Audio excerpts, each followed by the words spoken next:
네, 안녕하십니까. 깡센클럽 강재훈입니다. 전일 국내 증시 숨고르기 잘했다 이렇게 봐야 되는다. 다만 업종별 차별화가 상당히 컸다. 이 부분이 있었고 코스닥 같은 경우는 이제 하락으로 마감이 되었다 이렇게 되는다. 시장에서 아무래도 이제 코로나 백신 이 부분이 나왔다는 부분이 시장에서의 흐름을 상당히 크게 양극화 시켰다 이렇게 봐야 될 것 같습니다. 물론 이제 코로나 백신 완전히 성공한 결과가 나온 것은 아니다 되지만 이제 앞으로 성공이 된다가 될 경우는 시장에서 코로나가 종식되고 그동안의 시장 흐름과는 달리 갈 수밖에 없다 이렇게 봐야 될 것 같은데 하나씩 보면서 설명해 드리도록 하겠습니다. 자, 먼저 전일 국내 증시를 보게 되면 지수는 이제 0.23% 소폭의 상승 정도로 끝났다 됩니다. 그래서 2,450포인트를 올라타서 마감이 되었다 되는데 거래 대금이 18조 가까이 나타났다 되죠. 그러니까 거래 대금 자체가 상당히 크게 다시금 나타났다 된다. 이 거래 대금이 나타났는데 지수 자체는 보합을 중심으로 등락을 보였다. 이렇게 되죠. 그 얘기는 시장에서 상당히 많은 손바뀜이 나타났다. 또는 매물 소화를 했다. 이렇게도 볼 수 있습니다. 외인들은 1,600억 정도 매수를 했고 기관에서는 3,200억 정도 매도를 했다 되고 역시 프로그램 금융투자를 중심에서도 최근 들어서 많이 들어온 만큼 한 2,000억 정도 출회가 되었습니다. 그 다음에 선물 시장인데 선물도 역시 마찬가지로 소폭의 강세로 끝났다 정도 외인들이 2,200계약 매수하면서 외인들이 지난 만기 이후로 약 2만 계약이 넘는 순매수로 더 늘렸다 되고 누적 롤오버 포함하게 되면은 거의 4만 계약 가까이 육박한 모습을 보여줬다 됩니다. 그래서 최근 들어서 외국인들의 현물 매수와 선물 매수가 계속해서 진행이 되고 있다. 이렇게 봐야 되겠죠. 그다음 코스닥인데 코스닥은 1.2% 하락하면서 이제 840선 정도에서 마감이 되었고 거래 대금도 역시 증가를 하긴 했습니다. 다만 이 거래 대금이 11.6초까지 늘어났는데 여기서 약간 또 역시 엇갈렸다 되죠. 외인들은 매수를 했지만 기관에서는 매도를 했다. 이렇게 된 모습입니다. 자, 해외 증시 바로 보도록 하죠. 어제 중국 증시 같은 경우도 장중에 하락이 좀 더 확대되다 결과적으로는 0.4% 정도 하락으로 마감이 되었다 됩니다. 최근 들어서 중국 증시도 가파르게 올라왔던 그런 부분도 있었지만 중국 내에서도 이제 코로나 백신에 따른 성장 기술주 이쪽에서가 차익 실현이 좀 강하게 출회되는 모습을 보여줬다 됩니다. 그래서 뭐 소비자 물가 지수는 시장 예상치를 하회하는 그런 흐름을 보였다. 하지만 시장에서 크게 영향을 주거나 하는 부분은 아니었었고 외인들이 앞전에 대규모의 매수가 들어왔던 부분까지 있었는데 소폭의 매도가 나타났다 됩니다. 자, 미증시인데 미증시 차별화 이어지는 모습 그대로 나타났습니다. 어제 같은 경우가 장중에는 미선물이 S&P 같은 경우는 0.65% 정도 하락을 했었고 나스닥 같은 경우는 0.75% 정도 하락을 했었다는데 결과적으로는 나스닥이 하락을 더 나타내서 마감이 되었다 되고 다우지수 같은 경우는 0.9% 상승했고 S&P는 딱 중간 정도 되는 약보합 정도에서 마감이 되었다 됩니다. 그러니까 유럽 증시 같은 경우는 코로나에 따른 영향을 워낙에 많이 받다 보니까 이 화이자에서의 코로나 백신이 성공을 한다 이런 부분이 상당히 큰 폭의 급등을 했었고 그 추가적인 강세가 나타났다든가 이제 미증시 같은 경우는 차별화가 굉장히 커졌다 되겠죠. 그러니까 경기민감 가치 쪽에서는 상당히 강한 흐름을 보여준 반면에 언택트 쪽에서가 하락이 여전히 좀 더 강하게 나타났다 됩니다. 그래서 원유 서비스라든지 소재, 자동차, 산업재, 운송 등이 전체적으로 강세에 띄었고 그리고 이제 언택트와 더불어서 코로나 치료제를 개발하는 제약사들도 하락을 했다 되죠. 그러니까 이제 아직까지는 최종 결과가 아니지만 1차 어느 정도 임상실험 결과가 90% 정도의 예방률이다라고 나왔는데 이게 굉장히 큰 겁니다. 그러니까 얼핏 생각할 때는 90%면은 실제로는 한 100명 중에서 10명 정도는 코로나 걸릴 수 있겠다 이렇게도 생각할 수 있겠지만 개개인별로 예방률이 90% 되면 실제로는 100명 중에서 10명이 아니라 100명 중에서 실제로는 그 이하로 훨씬 더 낮다 되기 때문에 치료제가 사실 필요가 없어진다 이렇게도 봐도 됩니다. 그러니까 아직까지 결과는 더 봐야 된다 이렇게 되겠죠. 그다음 변동성 지수 같은 경우는 이제 25선을 하이에서 소폭의 하락으로 마감이 되었다 됐고요. 유가는 41불선까지 올라왔고 MSCI 코리아 인덱스는 0.9% 상승. 그 달러 인덱스라든지 원달러 환율 역시 소폭의 반등이 나타났다 정도 보시면 되겠죠. 자, 변동성 지수를 보도. 자, 시장에서 나스닥 실제로 이제 나스닥 같은 경우는 그 전날의 고가 대비해서 약 7% 가까운 하락이 떨어진 게 있습니다. 그러니까 고가 대비해서 7% 하락이니까 굉장히 큰 폭의 하락이 떨어졌다. 이렇게도 볼 수 있는가. 변동성 지수 같은 게 어떻게 나오냐? 25라는 선을 하회해서 마감이 되었다 되죠. 무슨 얘기냐? 지금 현재 나스닥 기술주들이 하락한다 하더라도 미 증시 자체가 문제되는 것이 아니라 그동안 상대적으로 과하게 올라갔었던 언택트가 모멘텀 자체를 잃었다. 이렇게 해석하는 거고 시장 자체를 문제 없다. 이렇게 보는 케이스가 됩니다. 그래서 결국 이제 25선이라는 자리들을 종가상에서 이탈했다. 이렇게 된다. 20이라는 자리 때까지 기본 마디 하나를 떨어뜨리는 과정이 언제 나타날 거냐. 이 정도의 차이는 동일하다고 보시면 될 것 같고 되돌림이 나온다 하더라도 되돌림 자체는 상당히 짧다 정도 보시면 되겠죠. 자, 나스닥 지수 보도록 하죠.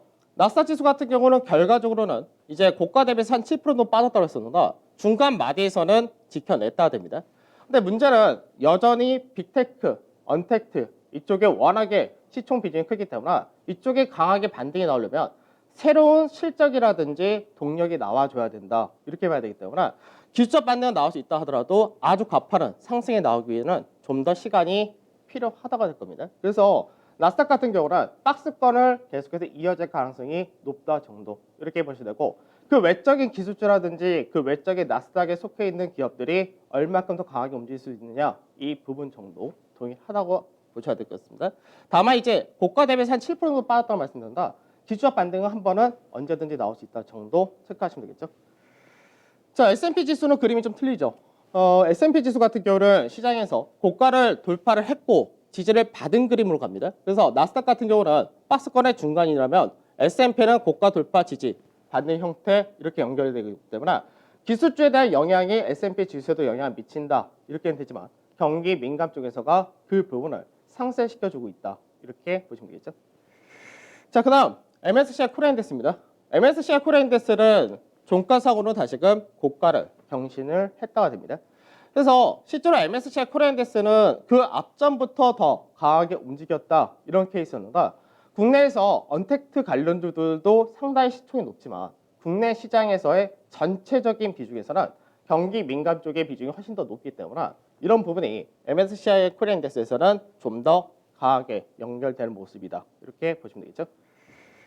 자, 어제 시장 보도록 하죠. 어제 시장을 보게 되면은 지수 자체는 소폭의 상승으로 끝났다. 코스닥이 1% 정도 하락을 했다 되고요. 중형주 쪽에서가 훨씬 더 강한 모습이었는데 상대적으로 대형 같은 경우는 상승이 제한된다. 이렇게 되겠죠.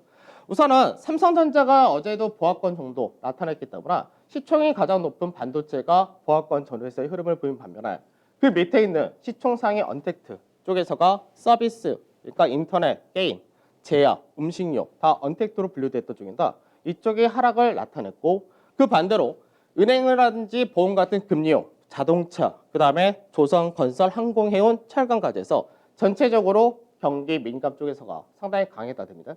그리고 시장에서 이제 백신이 만들어진다. 그 얘기는 최악의 순간이 지금 현재는 지나가고 있다. 이렇게도 해석되기 때문에 면세점이라든지 그 외적인 의료라든지 이런 쪽에서도 강세가 나타났다 되겠죠.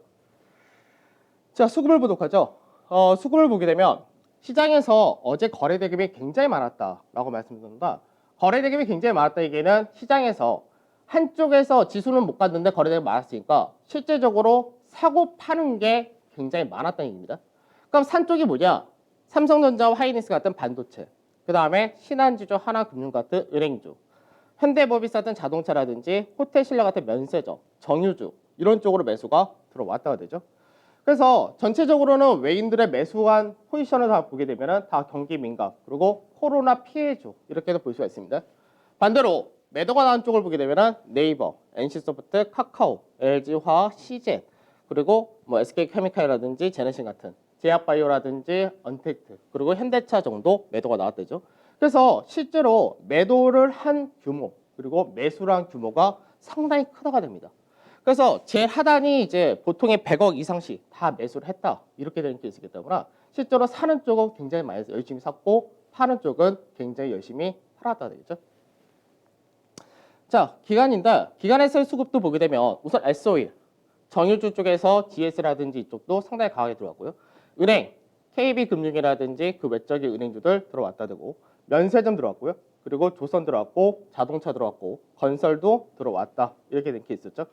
반대로 매도를 보게 되면 어제 같은 경우는 프로그램 매도가 상당히 많이 출회가 된 날입니다.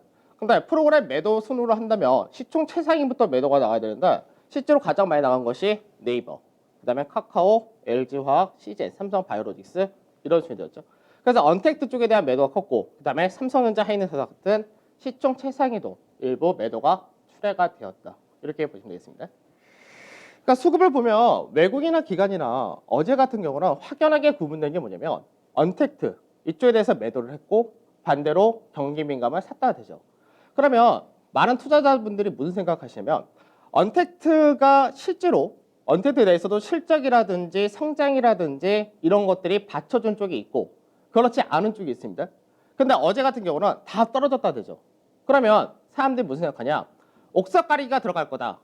맞습니다.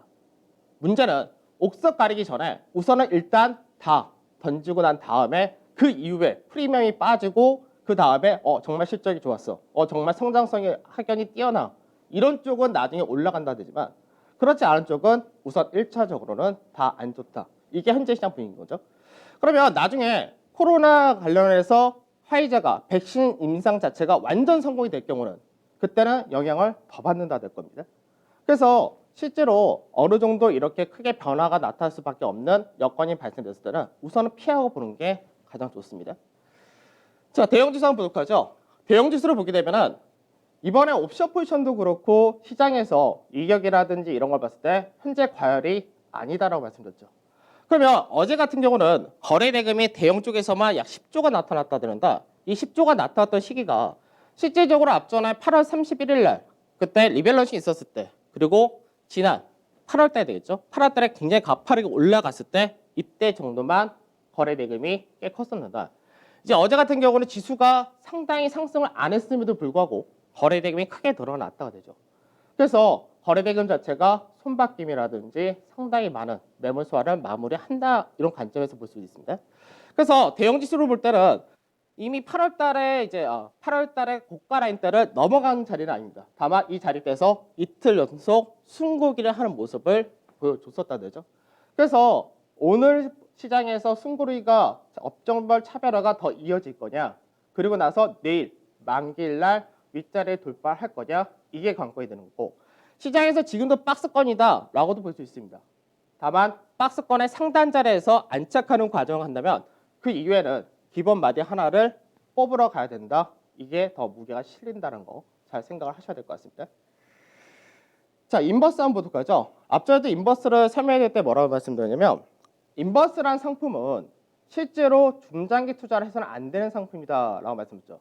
왜 그러냐면 우리가 일반 종목, 기업을 갖고 있을 때는 시장에서 기본적인 밸류라는 게 있고 시장에서 이 정도는 바닥이야라는 어느 정도 근거가 제시가 됩니다. 다만 인버스 같은 경우는 이거는 시장에서 어떤 밸류가 없습니다. 그렇기 때문에 시장에서 방향에 맞춰서 복리로 그때그때 계산하기 때문에 실제 대형 지수는 8월 달에 고가를 넘어가지 못했지만 이미 인버스 같은 경우는 저점을 깼다가 되죠. 그러니까 인버스 같은 경우가 사실 올해 시장에서 코로나가 발생되고 경기가 무너진다 어쩐다 이런 게 있었을 때 현재 그때까지 갖고 있었던 분은 손실이 뭐 어마어마하신 건 당연한 얘기인데 지금 현재도 단기적으로 지지난주 금요일 날 대비해서 한 15% 정도 빠져 있죠. 그러면 문제는 뭐냐? 차트로 볼 때 이미 하단을 깼죠. 그리고 나서 정상적인 흐름이었다면 이탈 되돌림 하락이었기 때문에 이미 이 자리대 깬 만큼 아까 봤었던 대형 지수가 마디 하나를 위로 뽑는 과정이 나온다면 마디 하나가 더 떨어진다 됩니다. 문제는 그리고 나서 반등을 할 거냐 이 얘기는 지수가 빠질 거냐 이쪽하고도 동일하다가 된 거기 때문에 실제로 이런 인버스라든지 파생 상품을 이제 매매를 할 때는 주의해야 될 게 뭐냐면 우선은 기준을 잡으셔야 됩니다. 근데 사람들이 대부분 인버스 들어갈 때 배경이 뭐냐면 트럼프가 불복할 수 있다 이 부분이었는데 실제로 지금 트럼프가 불복을 하고 있습니다. 문제는 시장에서 트럼프가 불복을 해봐야 이미 끝났다라고 시장이 인정을 했다는 거죠. 그러면 여기서 사람들 무슨 생각하냐면 트럼프가 불복이 아직 안 끝났어라니까 버티는 분도 계십니다. 근데 그게 아니라 트럼프 불복 끝났어. 그런데 유럽이나 미국에서는 코로나 확산이 계속해서 확산되고 있기 때문에 2차 팬데믹이 나올 수 있다. 그러니까 시장에서 아직까지 모른다. 이렇게 버티다가 화이자가 나왔죠. 그러면 이제는 버틸 근거가 없어집니다. 그러면 이제 딱 버티는 근거 딱 하나입니다. 시장이 많이 올랐어. 과연 그게 되느냐? 이게 문제죠. 그러니까 처음부터 파생을 하시는 분들은 방향이 내가 생각한 거하고 다르다면 그래서 끝내시는 게 가장 정답입니다. 이 부분 꼭 생각하셔야 될 것 같습니다. 자, 종합주가지수 코스닥을 한번 보도록 하죠. 코스닥은 어저께 하락이 나타났다 되죠. 그러니까 코스닥 같은 경우는 거래소하고 차이가 가장 크게 나타나는 게 뭐냐? 수급적인 부분에서도 차이가 나지만 시장에서의 성향 자체가 틀리다는 부분이 있죠. 우선은 차트로 보게 되면 차트에서 우선 반등이 이 라인대까지 2차 목표치인데 2차 목표치가 왔다는데 이 자리가 추세 저항을 두 번째 받는 자리고 이 구간부터가 본격적인 매물이 시작이 되는 그런 구간이 되기도 합니다. 그래서 여기서 이제 긍정적인 시나리오가 뭐냐면 이 자리대에서 중간 마디자리를 지지를 밟고 그리고 넘어가는 시나리오가 현재는 가장 긍정적인 시나리오다. 이렇게 보셔야 된다. 문제는 지금 그거는 나올 수 있는 모멘텀을 어디서 찾을 것이냐. 사실 그 부분이죠. 자, 거래소하고 코스닥하고 시총 비중을 한번 보도록 하죠. 시총 비중을 보게 되면 다시 전화면입니다. 화면을 넘기시면 안 되죠. 그래서 지수 시총을 보게 되면 거래소 같은 경우는 반도체가 가장 높은 시총 비중을 차지하고 있고요. 그 다음이 제약바이오, 인터넷게임, 2차 전지가 잡혀져 있고 그리고 바로 비슷하게가 지주회사라든지 자동차, 은행 이런 쪽이 거의 다 잡혀 있습니다. 그래서 코스피 같은 경우는 삼성전자와 하이닉스가 만기일날 어떤 흐름을 보여주냐가 가장 관건인데 그 전까지는 삼성전자, 하이닉스가 조정이 나타나지 않는다면 결국은 언택트와 경기 민감이 서로 상쇄가 가능하다. 이게 코스피고요.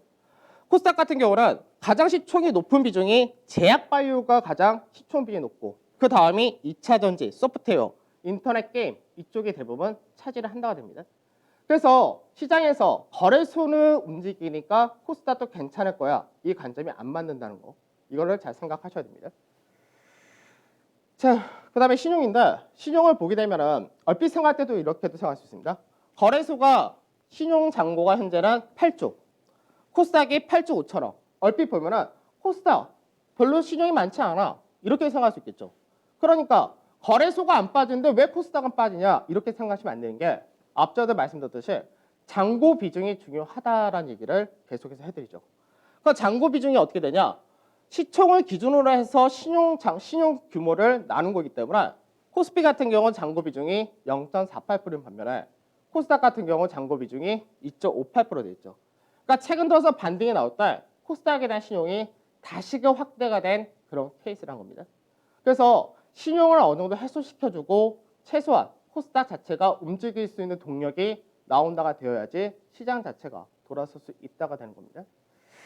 그러니까 사실 대부분의 이제 최근 들어서 시장에 들어오신 주린이분들이라고도 얘기하는데 이분들은 코스닥이 앞전에 워낙에 강하게 움직였었기 때문에 코스닥에 대한 비중을 계속 키우셨다는데 근데 사실 저 역시도 그런 과정이 있었고 다 있었습니다.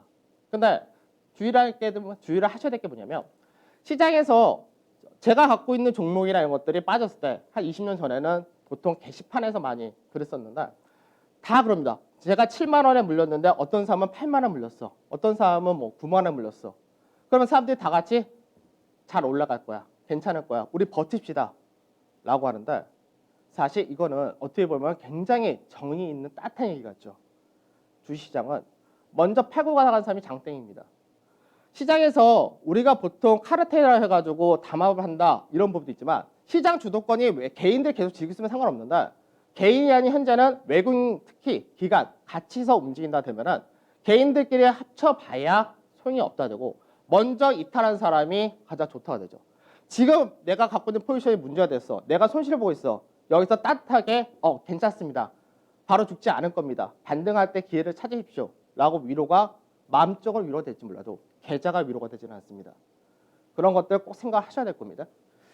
자, 전략 보도록 하죠. 전략은 뭐 똑같습니다. 시장에서 옵션 포지션도 여전히 중립이 현재 어저께 종가 정도가 되는 거고 여기서 330포인트를 넘어가서 2500선 근처를 가느냐 안 가느냐가 내일 만기까지가 중요하다 된다.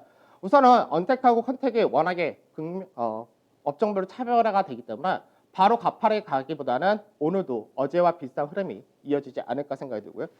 그 다음에 지수 밴드 똑같습니다. 그리고 코스닥은 2차 밴드 자리대에서 결국은 맞고 떨어졌다 되니까 앞전 1차 밴드 목표치 이 라인대를 지켜주면 좋은데 이 라인대를 지켜주지 못한다면 810에서 815포인트 거기까지 열어두셔야 됩니다.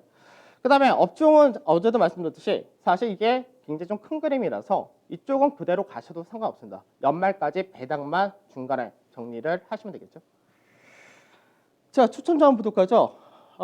삼성전자는 어제 종가 똑같았죠. 그래서 0.8% 손실 동일하고 한국조선해양은 이제 어제 종가 대비해서 약 10.7% 정도 되어 있는 날 목표가가 95,000원까지가 1차 목표가인데 어제도 말씀드렸듯이 이걸 넘어가서 더 드시냐 못 드시냐는 본인 능력과를 하시면 된다. 그 다음에 현대건설 같은 경우는 어저께 말씀드렸던 매수가 밴드가 31,400원에서 32,300원이었는데 시가 자체가 32,400원이었고 장중 저가가 32,050원이었기 때문에 매수가 밴드의 가장 높은 자리인 32,300원을 매수가 기준으로 잡았고요. 어저께 종가가 32,950원이니까 약 2% 정도 수익 이렇게 보시고 가시면 될 것 같습니다. 자, 벌써 한 주의 중반 왔습니다. 내일이 만길이다 이 부분인데 만길 지나고 나면은 금융 투자를 중심한 프로그램 배당 투자가 들어온다라고 말씀드렸습니다. 그 부분까지 생각하시면서 움직이시면 될 것 같습니다. 전 내일 샵에 또 왔습니다. 감사합니다.